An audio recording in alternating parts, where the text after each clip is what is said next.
आपने कभी सोचा है कि आपको इग्नोर क्यों किया जाता है? सोचते तो आप बहुत हैं, ये मुझे पता है। आप ओवर थिंकिंग करते हैं। ओवर थिंकिंग करने की बजाय कंस्ट्रक्टिव थिंकिंग करें। दोनों के फ़र्क को समझें कि आपने ओवर थिंकिंग करने की बजाय कंस्ट्रक्टिव थिंकिंग कैसे करनी है। जो कंस्ट्रक्टिव थिंकिंग है वो आपको इम्प्रूव करती है, आपके ताल्लुकात को, आपकी ज़िंदगी को इम्प्रूव करती है।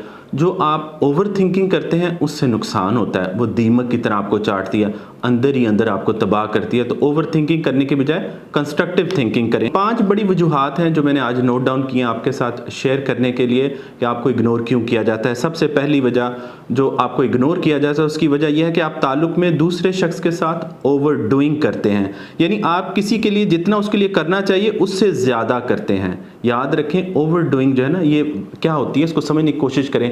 मिसाल के तौर पर आपने कोई पौधा लगाया, अब उसमें फूल खिल रहा है, अभी कली खिली है, फूल नहीं बना, तो आप बड़े एक्साइटेड होते हैं, बड़े खुश होते हैं। आप कहते हैं कि रातों रात ये फूल बन जाए, इस पौधे पे और ज़्यादा फूल खिल जाए, तो आप पानी ज़्यादा देना शुरू कर देते हैं। जब आप पानी ज़्यादा देते हैं तो पौधा फलने फूलने की बजाय मुरझाना शुरू कर देता है। इसे ओवर डूइंग कहते हैं कि आप अपनी एक्साइटमेंट में ओवर डूइंग करते हैं। ओवर डूइंग करने से आप सोच तो यही रहे हैं, एक आम लॉजिकल थिंकिंग तो यही है कि अगर आपने थोड़ा पानी दिया है या आप थोड़ा पानी दे रहे हैं तो पौधे में एक फूल निकला है, तो अगर ज़्यादा देंगे तो 10 निकलाएंगे। लेकिन ऐसे नहीं होता है, ज़िंदगी ऐसे नहीं चलती है, खासकर टॉक्सिक वर्ल्ड ऐसे नहीं चलती है। अगर आपको नहीं समझ आती खुद को कैसे बांधना है, रोकना है, किसके लिए कितना करना है, कहाँ तक करना है, कब खुद को रोकना है, ये सब सीख लिया करें। दूसरी बड़ी वजह है कि आप ताल्लुक में दूसरे शख्स को ओवर वैल्यू करते हैं, यानी जितनी उस शख्स की वैल्यू होती है उससे ज़्यादा आप उसको अहमियत देते हैं। आप एक गैर अहम शख्स को बहुत अहम करार दे देते हैं, और फिर क्योंकि ये आपका हो सकता है अनकॉन्शियस डिसीजन भी हो, आप अनकॉन्शियसली डिसाइड करते हो कि मैंने इसको अहमियत देनी, और फिर आप इस बात को एनालिसिस ही ना करते हो कि भाई मुझे इसको इतनी वैल्यू देनी भी है या नहीं देनी, जिसकी वजह से दूसरा शख्स आपको इग्नोर करता है। तीसरी बड़ी वजह जो है, आप ओवर अवेलेबल होते हैं। एक बंदे ने एक दफ़ा राब्ता किया, एक कॉल की, एक मैसेज किया, आप रात को मैसेज आया उठ के खड़े हो गए। जब उसने राब्ता किया आप दूसरी साइड पर अवेलेबल हैं। ओवर अवेलेबिलिटी भी इस बात की वजह बनती है कि दूसरा शख्स आपको डी वैल्यू करे, इग्नोर करे।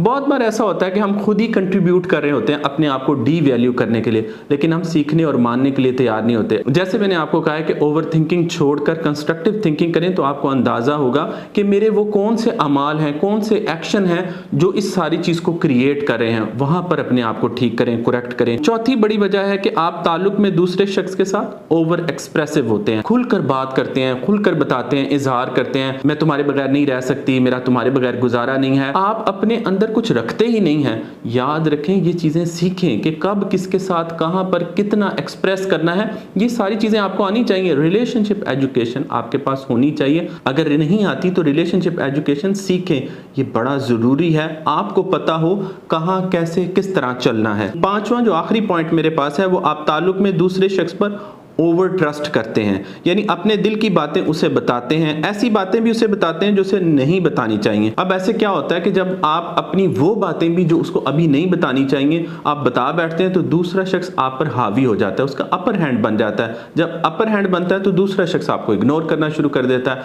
तो ये 5 बातें ऐसी हैं जिसमें पहली पॉइंट था ओवर डूइंग करना, फिर ओवर वैल्यू करना, ओवर अवेलेबल होना, ओवर एक्सप्रेसिव होना और ओवर ट्रस्ट करना। ये 5 बातों का अगर आप ख्याल रखते हैं तो दूसरा शख्स आपको इग्नोर नहीं करेगा, आपको वैल्यू करेगा। और अगर आप इन बातों का ख्याल नहीं रखते तो जाहिर है दूसरा शख्स आपको इग्नोर ही करेगा। अपना बहुत सारा ख्याल रखें। जज़ाकल्लाहु खैरन कसीरा।